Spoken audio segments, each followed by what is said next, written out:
అందరికీ నమస్కారం. నా పేరు శ్యామ్.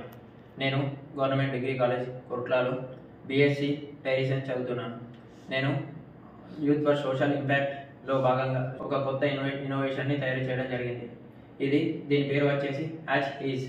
ఇది చిన్న ఇంక్యుబేటర్. ఇది పోర్టబుల్గా మనం ఎక్కడికంటే అక్కడికి తీసుకువెళ్ళే విధంగా తయారు చేయడం జరిగింది.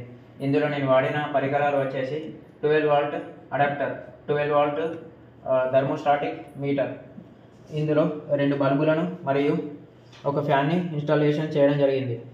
ఇది 30 నుండి 40 కోడిగుడ్లను పొదిగే అంత కెపాసిటీని కలిగి ఉంటుంది. ఇది ఎక్కువగా చిన్న సన్నకారు రైతుల కోసం తయారు చేయడం జరిగింది.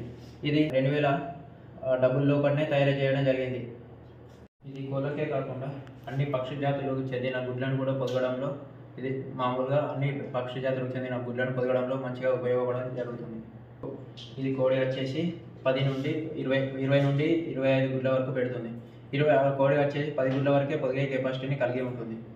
ఇందులో మనం 10 గుడ్లను కోడికేసి ఇంకో 15 గుడ్లను ఇందులో వేసుకున్నట్టయితే వేస్టేజ్ అనేది లేకుండా మనం నిర్మూలించవచ్చు.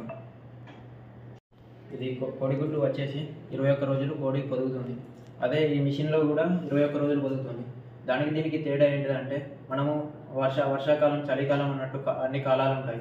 కోడి వచ్చేసి 10 కోడి గుడ్లు వేసినప్పుడు అది వర్షాకాలంలో ఒక తీరు, చలికాలంలో ఒక తీరు, ఎండాకాలంలో తక్కువగా, చలికాలంలో ఎక్కువగా అట్లా తీయడం జరుగుతుంది. మిషన్లో అయితే మనము టెంపరేచర్ అండ్ హ్యూమిడిటీని సమబద్ధంగా కంట్రోల్లో ఉంచుకుంటాం కాబట్టి ఇది మనకు పిల్లలు సక్రమంగా అన్ని 99% వెళ్ళడం జరుగుతుంది.